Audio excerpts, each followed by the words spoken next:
Next up, we've got another Juvederm product.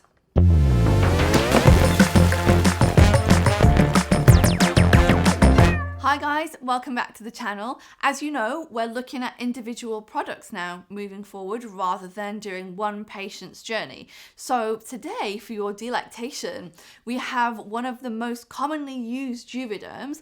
It's one that I am sure you are all familiar with. Maybe you've even had it yourself. It is, of course, Juvederm Voluma. So Voluma is the original Vycross product. It was the first one that they brought out many, many years ago. And I still remember back in the day when it came in a 2ml syringe rather than a 1ml syringe, and you had to like just really shove it out of the syringe because it just wouldn't go out. It was really difficult.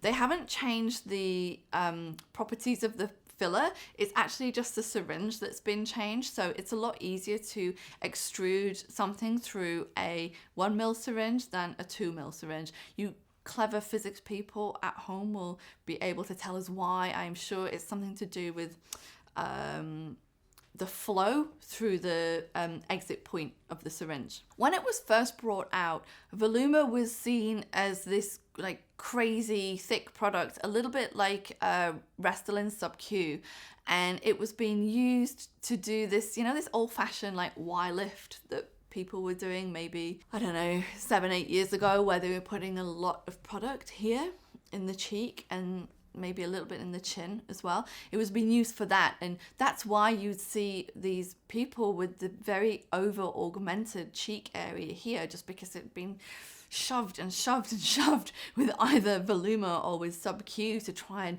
lift up the nasolabial fold. Of course, things are slightly different now and we use it in a different way.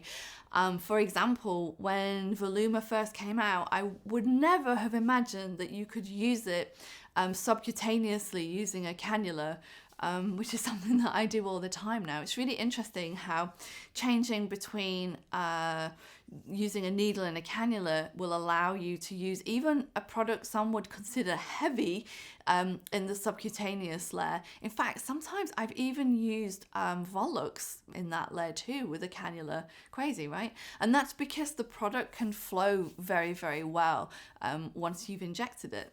So if you're living in the States, no doubt you will have heard of Voluma because it's something which is FDA approved. Coming in at 20 milligrams per mil of hyaluronic acid. Voluma is one of the most versatile products that you can use. So you can use it temples, cheeks, chin, jawline, submalar, nasolabial fold, nose.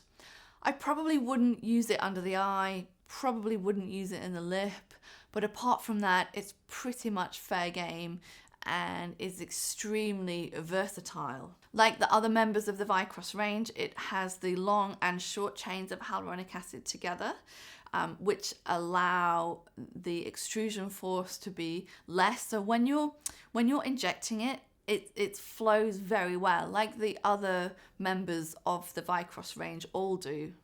In terms of duration of effect, kind of varies. I would say maybe 12 to 18 months, roughly. This is duration of clinical effect.